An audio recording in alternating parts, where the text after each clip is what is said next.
Bismillahirrahmanirrahim. Assalamualaikum warahmatullahi wabarakatuh. Halo teman-teman, halo guys. Kita bertemu lagi dalam ocehan konseling. Kali ini pada tahap kedua dikaitkan dengan administrasi pendidikan.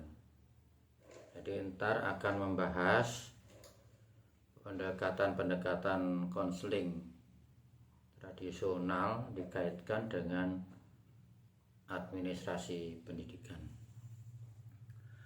Terima kasih atas atensi teman-teman semua ya, telah memperhatikan, telah menyimak ya. Saya yakin dari kata per kata dari awal sampai selesai untuk semua yang sudah saya kemukakan, kemudian sudah memberikan respon ya. Diharapkan subscribe ya, like dan share ya.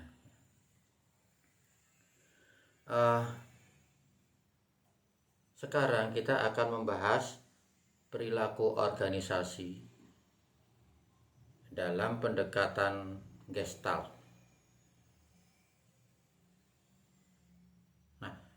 Pendekatan Gestalt ini ada yang disebut bapak pendekatan Gestalt itu orang Jerman, Mark Wertheimer itu bapak pendekatan Gestalt. Kemudian tokoh yang lain Wolfgang Kohler dan Kurt Kafka ya, itu dari Jerman ya, ada dari lain tempat. Itu abad 20 perintis aliran Gestalt ini ya. Nah, fokus aliran Gestalt terletak pada persepsi holistik ya, persepsi keseluruhan.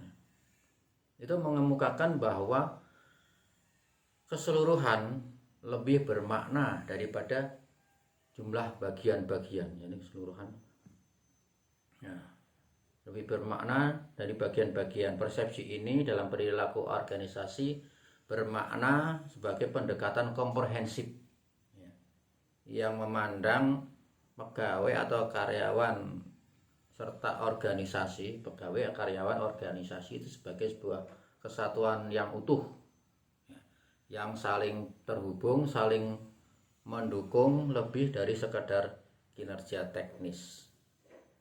Nah, persepsi ini juga merupakan pergeseran dari pandangan linier ya, analitis yang kaku terhadap pemahaman kontekstual secara menyeluruh atau secara kompleksnya.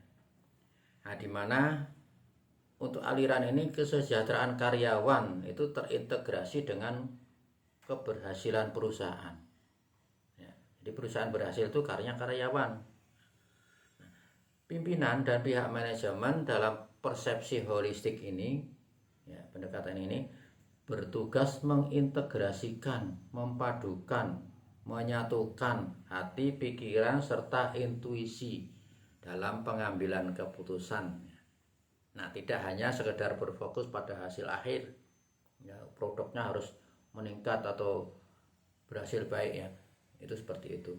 Nah, peningkatan retensi dan motivasi pegawai atau karyawan ya dengan memperhatikan keseimbangan kerja, ya, keseimbangan mentalnya ya, itu sangat penting ya. Kemudian memahami mengenai perilaku pegawai karyawan ya, yang dipengaruhi oleh lingkungan kerjanya, kemudian budaya organisasi serta hubungan antar personal, intrapersonal juga ya. Nah, ini tugas pimpinan dan tentu saja anak buah ya, karyawan itu juga berusaha memahami ya pimpinannya seperti apa, stylenya seperti apa. Jadi saling memahami sebenarnya begitu. Nah, kemudian tokoh-tokoh pendekatan Gestalt ya. Gestalt mempunyai beberapa tokoh ya, tokoh penting antara lain tadi Mark Wertheimer ya, itu 1880 sampai 1943 ya, merupakan pendiri utama dan dianggap sebagai bapak psikologi Gestalt. Nah, aliran Gestalt ini dirintis melalui penelitiannya ya, tahun 1912 ya, mengenai phenomenon, itu gerak semu, yang menunjukkan bahwa otak manusia, otak individu itu mempersepsikan rangkaian gambar statis sebagai gerakan yang utuh ya. Gambar-gambar itu merupakan kesatuan ya, sehingga dia bisa mempersepsikan itu ya. Kemudian tokoh yang lain adalah Wolfgang Kohler 1887 sampai 1967 ya. Eksperimen yang terkenal itu pada simpanse di Tenerife ya, menyimpulkan adanya kemampuan pemecahan masalah melalui insight ya, pemahaman yang tiba-tiba atau mendadak ya. Itu insight ini sebenarnya eksperimennya pertama kali pada kera besar atau simpanse tadi ya, monyet besar ya. Nah, ini secara holistik ya, bukan sekedar try and error ya. Itu insight itu muncul secara keseluruhan, dia mengamati berbagai macam segmen-segmen, potongan-potongan secara dipadukan ya, kemudian muncullah insight ya, tidak hanya trial and error ya. Nah, kemudian Kurt Kafka 1886-1941 ya. Nah, tokoh ini berperan membuat sistematisasi serta penerapan prinsip-prinsip Gestalt dalam psikologi perkembangan dan belajar. Kafka menemukan bahwa secara alami ya, persepsi manusia, persepsi individu itu mengatur informasi menjadi pola yang utuh ya. Informasi itu tidak sepotong-potong, nanti diutuhkan. Oh, ternyata begini. Karya Kafka yang terkenal dalam bentuk buku yaitu The Growth of the Mind 1921 yang menerapkan pandangan Gestalt terhadap psikologi anak. Nah, selanjutnya 1935 ia menulis Principle of Gestalt Psychology 1935 ya. Isinya tentang penerapan hukum Gestalt terhadap persepsi serta pembelajaran. Jadi orang itu akan mempersepsi orang lain atau situasi itu tergantung latar belakang dia, bagaimana dia berbeda-beda ya. Kemudian bagaimana dididik karakter. Nah, kemudian Kurt Lewin 1890 sampai 1947 awalnya ia menjadi bagian dari aliran Gestalt, namun kemudian ia mengembangkan teorinya sendiri ya, teori file teori atau teori medan ya. Nah, walaupun tetap berakar pada pendekatan holistik Gestalt tadi ya. Kemudian file teori atau teori medan dari Kurt Lewin menyatakan bahwa perilaku manusia atau behavior ya adalah fungsi dari interaksi antara kepribadian individu ya, person ya, kemudian dan lingkungan ya, environment ya, lingkungan psikologis ya. Rumusnya B sama dengan fungsi P kali E.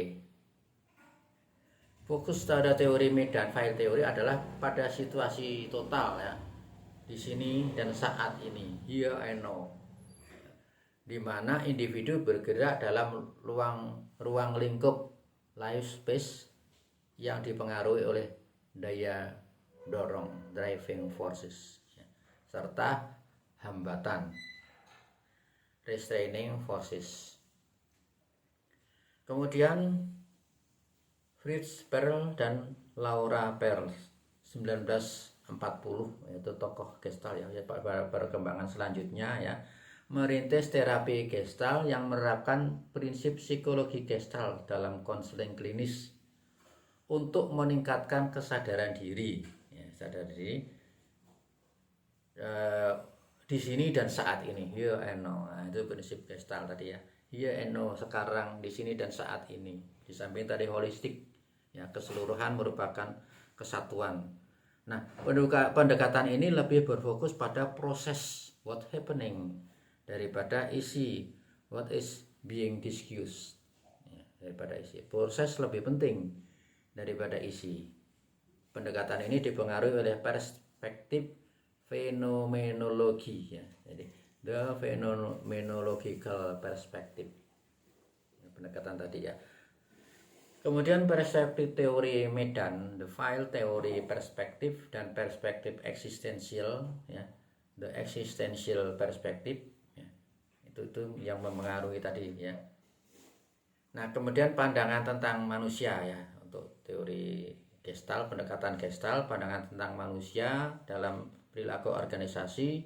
Pendekatan ini mengemukakan bahwa ada area yang harus paling diperhatikan, yaitu pemikiran, keahlian, emosi, serta tugas atau pekerjaan ya. Bukan merupakan komponen yang terpisah yang itu tadi ya, tetapi merupakan kesatuan utuh ya. Tadi beberapa tadi menjadi kesatuan utuh ya, bukan pisah-pisah sendiri-sendiri. Maka penilaian kinerja itu sebenarnya harus memperhatikan itu secara utuh ya. Nah, pendekatan ini menekankan bahwa pengalaman individu dalam organisasi ya, dalam organisasi kantor, instansi, perusahaan itu ya, misalkan dia itu pekerja kantoran itu atau pekerja instansi atau pekerja perusahaan, itu harus dilihat sebagai satu kesatuan. Nah, tadi ya keseluruhan itu lebih bermakna daripada jumlah bagian-bagian denda ya. Jadi kesatuan, tapi bukan berarti bagian-bagian dijumlahkan terus sama dengan itu enggak ya. Kemudian pandangan tentang manusia atau individu itu berdasarkan pendekatan Gestalt untuk perilaku organisasi meliputi A. Individu sebagai suatu kesatuan yang utuh, holisme. Ini pandangan manusia ya. Kemudian kesadaran diri, self awareness. Kemudian di sini dan saat ini, here and now. Kemudian tanggung jawab pribadi, personal responsibility. Kemudian dinamika ya, figur latar, figur ground, dynamic. Kemudian penyelesaian konflik interpersonal yaitu yang berupa top dog underdog itu tadi ya. Solving interpersonal conflict ya. Interpersonal conflict, top dog underdog, itu intinya begitu ya. Dog yang di atas dan dog yang di bawah. Nah, kemudian manusia atau individu sebagai kesatuan utuh atau holistik itu maksudnya bahwa individu atau pegawai atau karyawan itu dipandang ya, individu yang sebagai pegawai tadi sebagai suatu kesatuan fisik, emosional, kognitif ya, dan sosial yang tidak bisa dipisah-pisahkan. Nah, dalam organisasi, dalam kantor, dalam instansi, ini berarti bahwa pegawai atau karyawan harus dipahami secara keseluruhan ya, sebagai individu yang utuh ya. Nah, bukan hanya satu bagian saja, misalkan perilaku pekerjaannya saja, tapi kepribadiannya juga semuanya. Kemudian kesadaran dan ya di sini dan saat ini, here and now ya, perilaku pegawai atau karyawan hendaknya dipahami melalui apa yang mereka rasakan dan lakukan pada saat ini, di sini dan saat ini, here and now. Bukan sekedar menganalisis masa lalu ya. Masa lalu dianalisis perlu ya, latar belakangnya tadi, tapi lebih penting saat ini.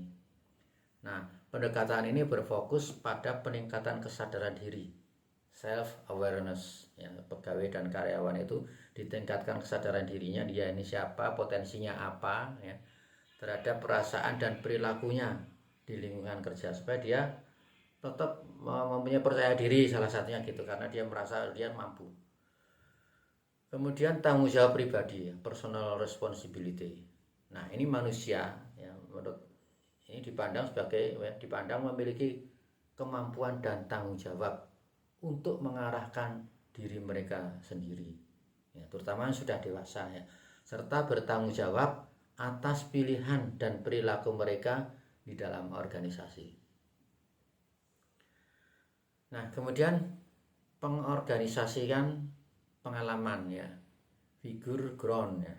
Nah, ini penjelasannya begini, bahwa di situ individu cenderung ya mengorganisasikan pengalaman mereka menjadi pola yang bermakna. Nah, ini karena individu itu pengalaman lain-lain, maka pola setiap individu berbeda-beda. Ini individu uniknya. Dalam konteks organisasi, hal ini menunjukkan bagaimana pegawai atau karyawan berfokus pada tugas tertentu, figur ya pada mereka, dibandingkan latar belakang lingkungan kerja, ya ground mereka. Itu berbeda-beda. Yang unik tadi, setiap individu berbeda-beda ya, karena latar belakang mereka, lingkungan mereka di rumah, di sekolah yang dulu ya. Maka perlu pihak manajemen dan pimpinan memahami hal seperti itu. Kemudian integrasi konflik internal. Pendekatan Gestalt membantu individu atau karyawan ya, atau pegawai ya, tujuannya ya untuk menyatukan sisi-sisi yang berlawanan dalam diri pegawai. Ya, karyawan misalnya dalam top dog versus underdog, misalnya ambisi versus rasa takut. Dia kepengen melakukan sesuatu, tapi dia berpikir nanti jangan-jangan salah, nanti jangan-jangan kena marah, akhirnya bisa tidak terjadi, dia tidak dilakukan. Nah, itu supaya terjadi integrasi lebih tinggi ya. Jadi top dog underdog itu terintegrasikan untuk kebutuhan menyelesaikan masalah ya, closure ya. Ini untuk pegawai atau karyawan memiliki kecenderungan bawaan bahwa dia tuh mempunyai kemampuan untuk menyelesaikan atau pengen menyelesaikan masalah atau tugas pengalaman yang belum tuntas ya, unfinished business ya. Nah, jika ada masalah pekerjaan yang tidak selesai, itu biasanya pegawai atau karyawan bahkan semua orang akan menjadikan gangguan pada kesadaran dirinya, kinerjanya, susah tidur, gelisah ya. Nah, pegawai atau karyawan disebut sehat secara mental apabila ia merasakan berbagai konflik pribadi ya, dan frustasi, tetapi dia tetap ya pada saat itu dia tetap bisa mempertahankan kesadarannya ya. Pada saat dia merasakan konflik-konflik itu dia tetap bisa bertahan dengan mental yang sehat. Kemudian kesadaran serta konsentrasi tinggi ya. Nah, ia dapat membedakan masalah yang dapat diselesaikan secara cepat dan tidak dapat diselesaikan secara cepat dan tepat ya, serta berani bertanggung jawab. Nah, kemudian ia dapat juga fokus pada kebutuhan ya, be figure pada satu waktu ya, sambil menghubungkan dengan kebutuhan yang lain ya, the ground ya, dia kebutuhan apa yang ingin dilakukan segera saat ini, tapi dia juga bisa merencanakan, mensinkronkan dengan yang ke depan dia kepingin apa. Nah, kemudian konsep dasar pendekatan Gestalt. Nah, pendekatan Gestalt itu memiliki beberapa konsep dasar, yaitu di sini dan saat ini, tadi here and now ya, jadi menyelesaikan masalah yang sekarang dan saat ini ya.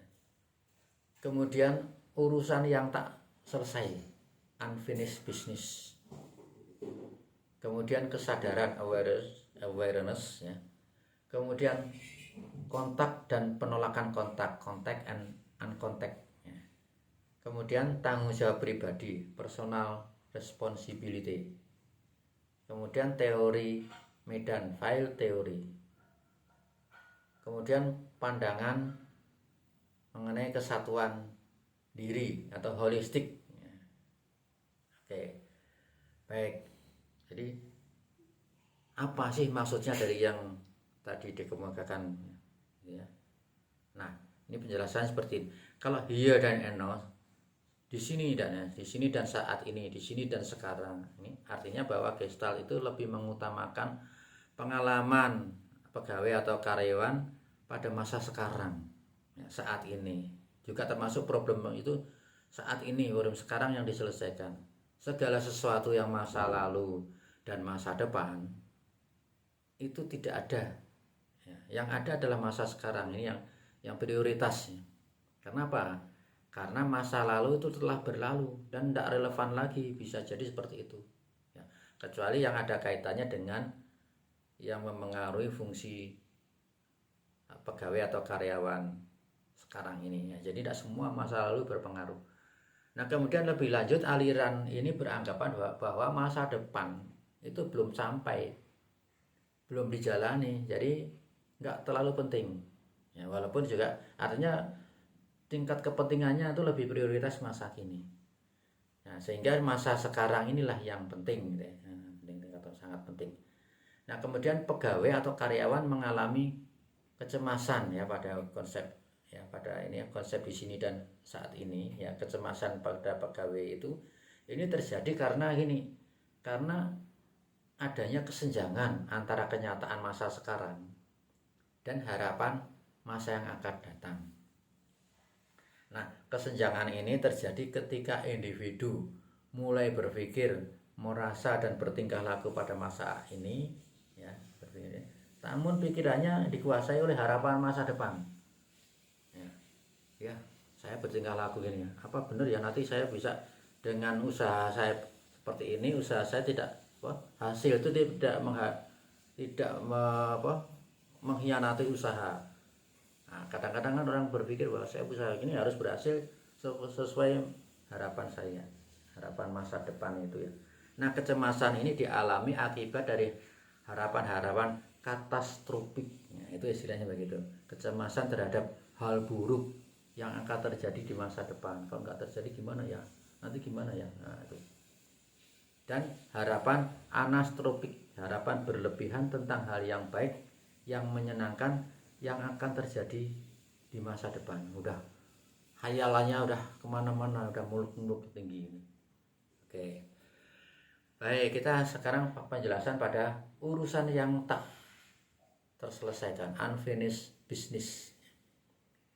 Nah, ini merupakan satu perasaan atau pengalaman masa lalu yang tidak terungkapkan, tidak terselesaikan, yang pengalaman tidak enak, misalkan kemarahan, kesedihan, kegagalan ya, dan susah untuk dilupakan, sehingga masih terbawa ke masa kini.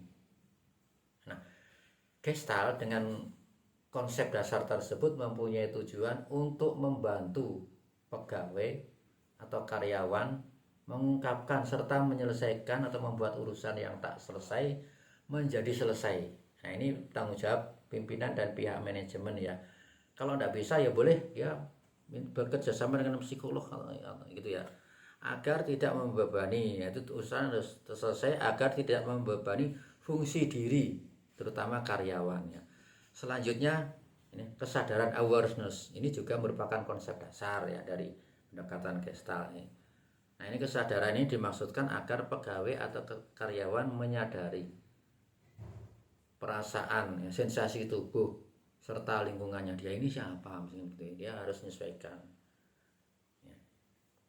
Sehingga ia mampu mengenali serta memecahkan masalahnya sendiri. Dia kalau misalkan bosnya ngomong dia merasa jangan-jangan ngomongnya aku, nah, itu padahal belum tentu misalnya ya.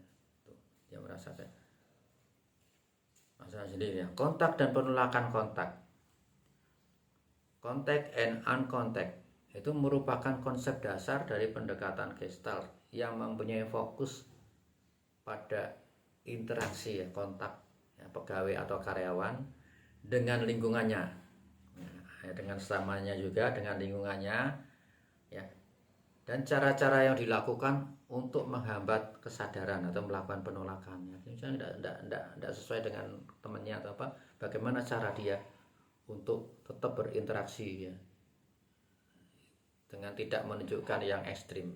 Nah selanjutnya tanggung jawab pribadi, personal responsibility, ini juga merupakan konsep dasar pendekatan Gestalt ya, dengan penekanan agar pegawai atau karyawan berani menerima tanggung jawab atas tindakannya, perasaannya serta pemikirannya sendiri, bukan melemparkan kesalahan pada lingkungan atau masa lalu.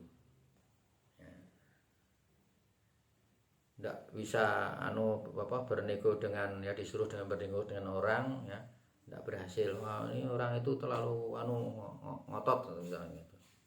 Ya, disalahkan orang lain. Kemudian terdapat lagi teori medan ya, file teori. Teori ini merupakan konsep dasar Gestalt tadi ya, memandang pegawai atau karyawan sebagai bagian dari lingkungannya yang dinamis. Ya, pegawai karyawan itu merupakan salah satu komponen lingkungan ya. Dalam teori medan ini, perilaku pegawai atau karyawan hanya bisa dipahami dalam situasi atau medan tempat pegawai atau karyawan berada. Mungkin pegawai di lingkungan A belum tentu sama dengan pegawai di lingkungan B ya, karena tempat lingkungannya berbeda, kondisinya berbeda. Kemudian pandangan holistik ya, holistik kesatuan atau holistik ya. Nah, ini merupakan konsep dasar yang memandang individu sebagai suatu kesatuan utuh dari berbagai aspek pikiran, tubuh, emosi yang saling terkait ya, bukan sekedar kumpulan bagian yang terpisah. Nah, pegawai atau karyawan merupakan kesatuan utuh dari bagian-bagian, namun bukan berarti individu merupakan penjumlahan dari bagian-bagian tersebut. Ini tidak sama ya, kesatuan utuh bagian-bagian. Kalau penjumlahan, orang meninggal dipotong-potong kemudian dijahit lagi, itu sudah bukan dia lagi, sudah merupakan kumpulan mutilasi, almarhum. Itu contoh. Kemudian bentuk-bentuk pertahanan diri yang modus of defense, pertahanan individu, pertahanan diri ya, secara psikologis ada beberapa macam. Yang pertama introjection atau introjection ini merupakan cara yang memasukkan ide ya, keyakinan dan asumsi mengenai pimpinannya ya, asumsi pimpinan atau atasan seperti apa yang seharusnya serta bagaimana pegawai atau karyawan harus bertingkah laku ya, sesuai dengan ide atau aturan dari atasan. Ini merupakan mekanisme pertahanan diri atau pertahanan ego psikologis di mana pegawai atau karyawan secara tidak sadar menyerap nilai, kemudian kepercayaan, kemudian perilaku atau ciri kepribadian yang lain ya. Seperti penyerap kepribadian, penyerap nilai pimpinannya atau tokoh-tokoh idola ke dalam struktur dirinya sendiri. Nah, ini adalah cara mengadopsi elemen eksternal ya, tanpa analisis kritis untuk mengurangi konflik emosional. Diambil begitu saja, dia mengidolakan semua seseorang, maka sifatnya diambil begitu saja tanpa mikir. Nah, introjeksi memiliki beberapa efek, yaitu yang pertama adopsi nilai dan norma baru ya, kemungkinan itu menjadi lebih perfeksionis dan pengembangan nilai positif, yaitu mengadopsi misalkan atasannya itu teliti ya, dia adopsi itu sehingga dia lebih teliti. Kemudian mengurangi keaslian diri dia, maka kalau seperti itu mengambil orang ya, sifat orang, dia bisa kehilangan jati diri, yaitu apabila berlebihan. Kemudian mengembangkan kritis pada diri sendiri. Nah, ini kecemasan dan konflik ya, adanya kecemasan dan konflik internal bisa juga ya. Kemudian ketidakmampuan membuat pertimbangan. Baik, kemudian proyeksi ya, mekanisme pertahanan ego projection ya. Proyeksi merupakan mekanisme pertahanan diri atau pertahanan ego ya, di mana pegawai atau karyawan mengatribusikan pikiran, perasaan atau dorongan yang tidak dapat diterima dari dalam dirinya kepada orang lain ya, serta menghindari tanggung jawab terhadap perasaan diri sendiri ya, menghindari perasaan terhadap dirinya sendiri ya, itu ya, dilemparkan kepada orang lain untuk supaya dia tidak perlu tanggung jawab ya. Pegawai yang melakukan proyeksi seringkali menyalahkan orang lain. Nah, ini ya, dia menyalahkan orang, wah ini tidak bisa diajak kompromi, itu tidak bisa kerjasama di sana, terlalu kaku misalnya gitu. Nah, proyeksi ini seringkali menyalahkan orang lain atas kekurangan diri sendiri gitu. Nah, hal itu dimaksudkan untuk mengurangi adanya kecemasan. Dia cemas diri sendiri, ya cemas, terus maksa sendiri, ya menyalahkan orang lain. Nah kemudian deflection itu mengubah pertanyaan atau pernyataan menjadi memiliki makna lain, ya, sehingga pegawai atau karyawan dapat menghindar dari merespon pertanyaan atau pernyataan orang lain. Nah ini merupakan strategi kejiwaan dari pegawai atau karyawan untuk mengalihkan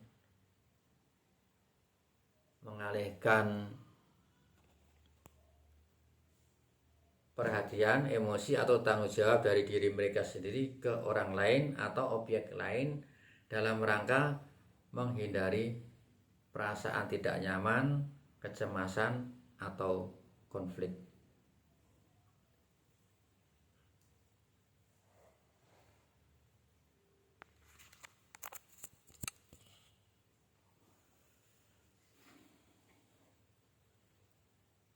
Baik, kemudian tujuan gestaltnya.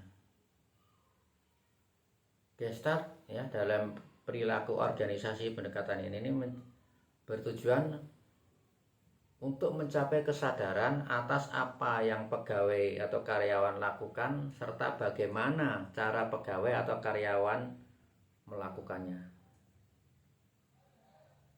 Kemudian mempunyai kemampuan melakukan kontak dengan orang lain.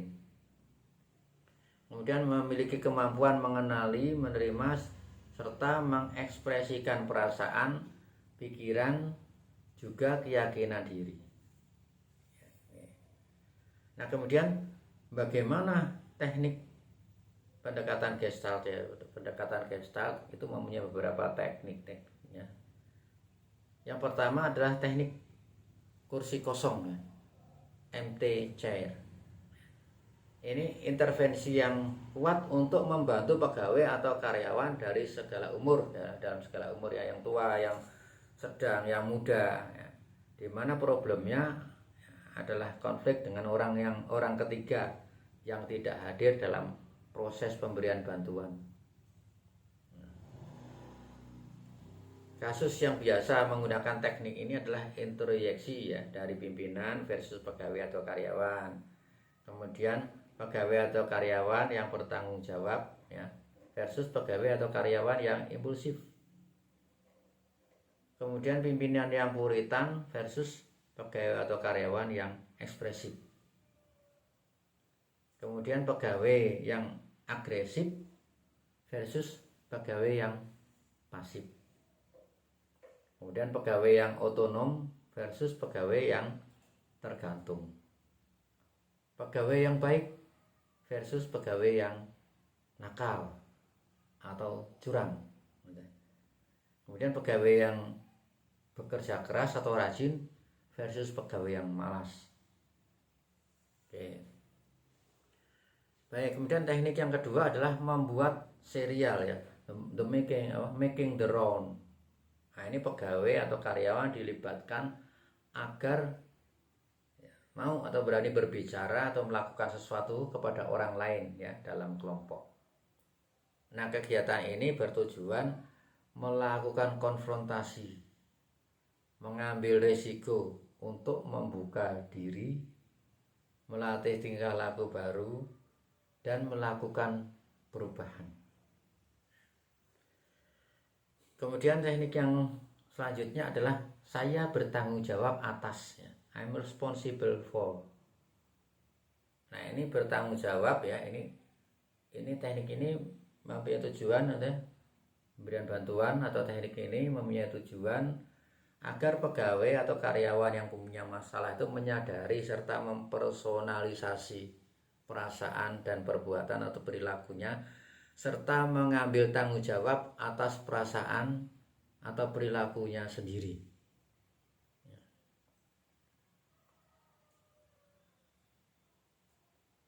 Baik. Kemudian, nah ini, ya, ini dia pegawai itu harus tahu diri, ya, dia sebagai apa. Ya, itu kalau bahasa kita yang kasar, bahasanya harus berkaca sebagai apa, gitu kan. Sehingga dia bisa mampu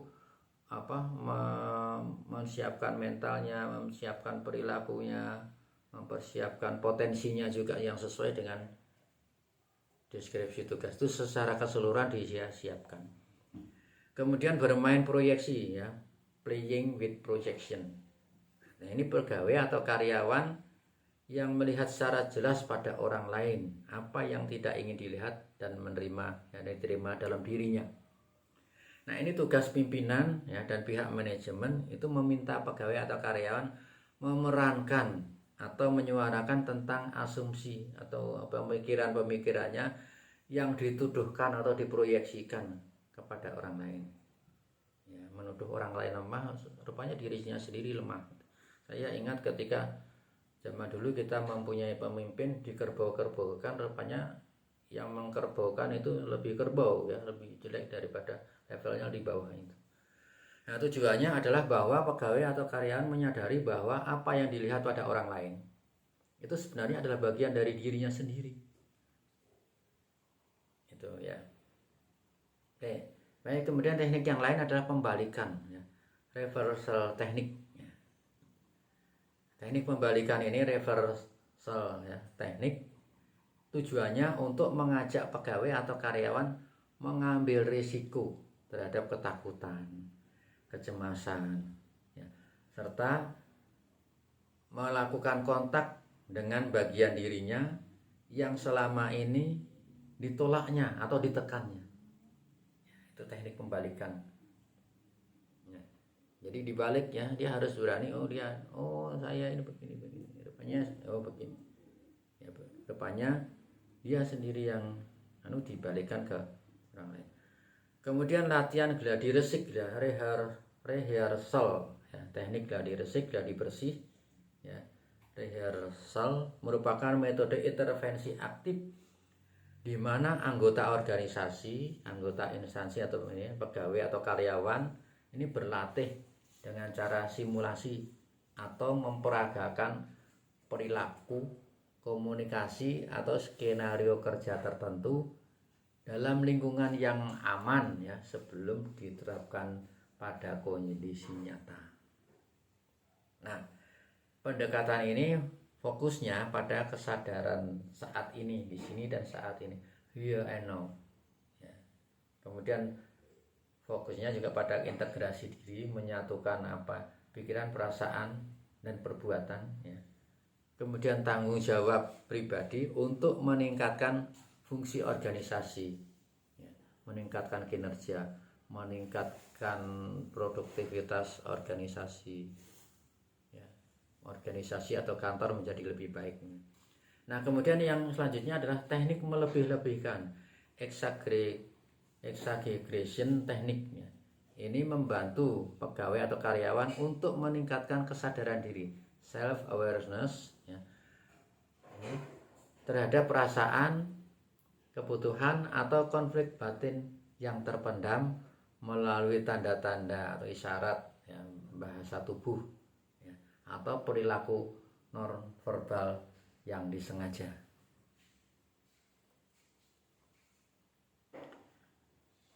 Nah, ya jadi Gestalt itu ya, keseluruhan lebih bermakna, tetapi keseluruhan bukan merupakan penjumlahan dari bagian-bagian. Ya, keseluruhan adalah terdiri dari bagian-bagian. Ya, tetapi tidak berarti bahwa keseluruhan itu merupakan penjumlahan dari bagian-bagian. Misalnya, saya ini terdiri dari kepala, badan, tangan, tubuh, kaki. Ya. Atau orang lain misalkan ini mohon maaf ada korban mutilasi ya, itu ketika masih hidup ya, saudara A misalkan, itu terdiri dari kepala, badan, tangan, tubuh, dan kaki. Nah, kemudian ini mohon maaf ketika terjadi suatu perbuatan kepada dirinya, dipotong-potonglah ya, mutilasi ya. Kemudian oleh rumah sakit dijahit lagi supaya dimakamkan secara baik ya. Maka itu bukan lagi Bapak A tapi almarhum, karena tidak ada jiwanya misalkan, tidak hidup. Ya. Itu seperti itu. Itu Gestalt tuh menganggap seperti itu, bahwa keseluruhan itu terdiri dari bagian-bagian. Tetapi bagian-bagian yang dijumlahkan itu tidak sama dengan yang itu tadi, keseluruhan tadi. Oke. Nah, dan itu juga dikaitkan dengan nanti bagaimana dia berperilaku terhadap lingkungannya. Ya. Ada yang karyawan itu selalu umek saja sendiri, tidak jelas gitu kan.